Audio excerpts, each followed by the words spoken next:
We did it to just warm you guys up. So, good morning, everyone. Let's compete with Lukthe Bhai one more time. Good morning, everyone. Thank you, thank you. Thank you for everyone for coming from such long distance. And we apologize for ones that we could not manage to give accommodation. We had exceptional level of interest for the summit, which is really great to see for us.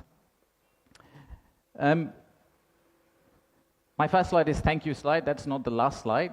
We just wanted to thank all of you for kindly coming and joining the summit. So the purpose of the summit is today, sitting in this forum, we would like to say that we are open for business, and we're really committed to win business from all of you. And to do that, we have already thrown Lutfi Siddiqui at you, not literally, but verbally. We'll also throw a Nobel Prize winner at you. We'll do anything to make sure that we win business from you. But first, I would like to take you to future. Let's think about a movie, Back to the Future. Let's go into that set and imagine that we are in 2035. In 2035, how would Bangladesh look like? You'll all be here again. My successor is going to be here presenting. That will be the 10th investment conference for us. And in that conference, we will not be talking about a rising economy, but we'll be talking about a regional manufacturing powerhouse. A country that's connecting east to the west, a bridge that connects Himalayas to Bay of Bengal, a manufacturing hub that is infested by global investors and local investors who are now exporting to the rest of the world. That vision, that imagination is what's driving us today. But it all started actually about 8 months ago. So from the future, let's go back in time to August 5th, 2024. It's a personal story for almost all of us. Unfortunately, I was in Singapore in an investment banking trading room, but my family was here. My wife was on summer holidays. My brother, who came from Cambridge for summer holidays as well, they were all out on the street as part of the protest. So at around noon, Singapore time, I asked them, what's going on? What's happening in Dhaka? So what they did was they were part of a crowd. They looked forward, they took a selfie. Sorry, not a selfie, a photo what's ahead of them, and they turned back and took another photo of what's behind them. So this first photo was what was ahead of them, and this one was what was behind them. So we need to digest exactly what happened at that time. The young population, the entire youth, was out on the street, demanding transparency, demanding opportunity, demanding democracy, demanding freedom of speech. And that's what has brought us here today.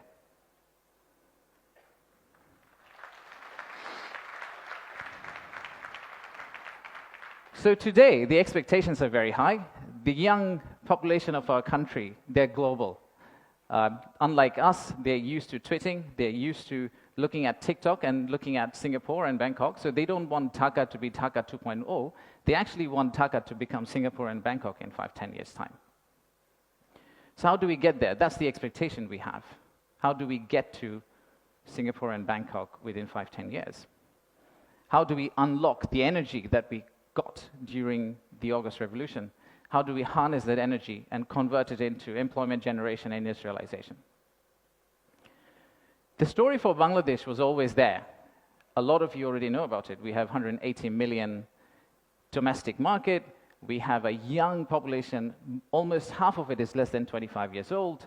The middle and affluent class is about 35 million people, which is as big as the Malaysian total population. We have many, many other factors that has led to where we are today.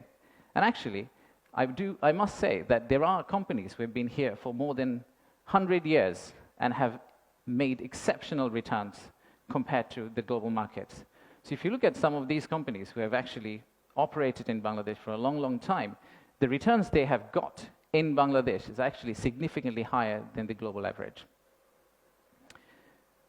And today, we also have a fantastic news that one of our own startups called ShopUp, the news came out about an hour ago in Bloomberg that the Saudi sovereign PIF, their investment arm called Sanabil Investments, they have actually co-led a round of $110 million US dollars, along with Peter Thiel's Valor Ventures, to invest in one of our own startup to go global. So let's give a big round of applause to ShopUp.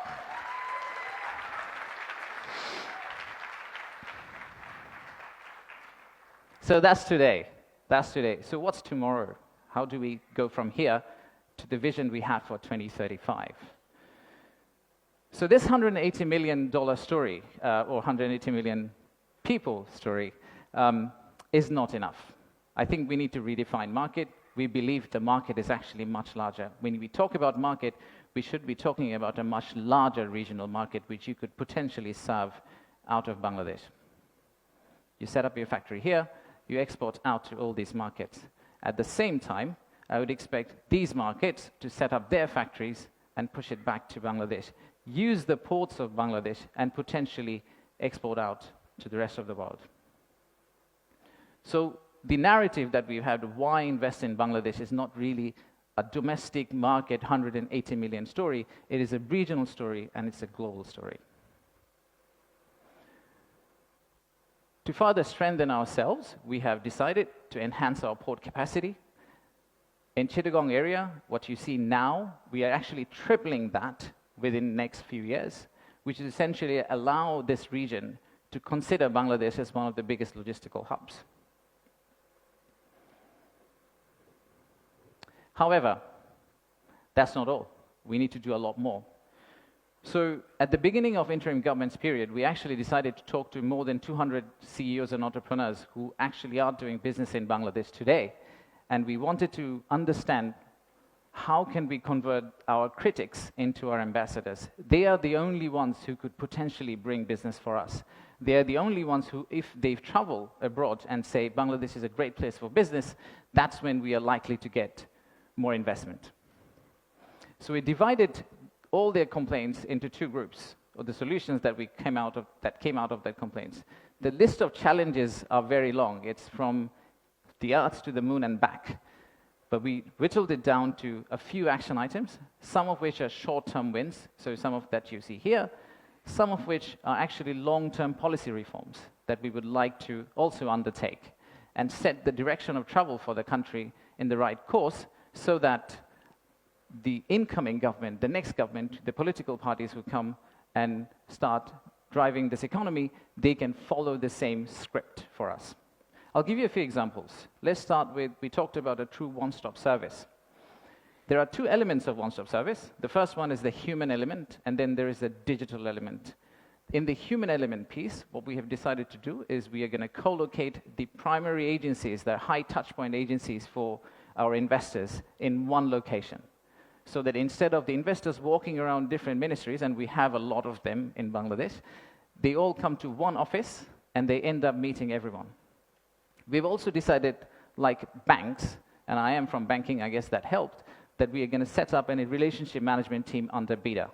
What it would essentially do is, just like a corporate banking, relationship banking manager, he would hold hand of the investor and walk them around the landing process. Let's take another example. Our friends in National Board of Revenue helped us set up the authorized economic operator. It's essentially the green channel, or widely known as the green channel setup, where if you're a good customer, you are able to circumvent some of the custom checks and fast-track your process through the ports. That has been picked up as one of the biggest challenges that we have, the time it takes to go from your factory all the way to your customer. And finally, let me show you one more example of policy change. So as you all know, there are many government agencies. We also know there's private sector. The dialogue between private sector and government agencies has not necessarily always been the most collegial. So how do we break that apart? The first thing we need to do is to club the government agency into one. We need to show one face. We need to be one outfit for our customers, our investors. And then create a bridge between our private sector and the government of Bangladesh. So what we are planning to do is to set up a private sector advisory council that will actually counsel the head of state directly on a regular basis, essentially voicing the changes that they would want to drive the economy forward. So these are some of the examples of what we are planning to do. And if we are able to do that, we do believe that we will get to the end, the vision we have for 2035. Now, of course, there are many, many other factual reasons, statistics, tables, Excel files that I can share with you to tell you why you should invest in Bangladesh. In fact, the next slide will have a QR code which you can scan and download, which will have essentially this presentation. So you didn't have to take the photos of the presentation, by the way. You will have this presentation, and you will also have an appendix of facts and figures and why we think competitively we're actually in a very better place than our competitors. So please watch out for the QR code. But before I go there, I would really like to finish off with this. There are economic reasons to invest in Bangladesh, but I really don't want you to invest in Bangladesh for the economic reasons. If you really think about investing in Bangladesh, think about investing in Bangladesh because of the transformational journey you're going to be part of. For the odd mixture of warmth and resilience our people have, and our century-old culture paired with the shared values that we have with you. So I rest my case here. Thank you very much for coming, and enjoy the rest of the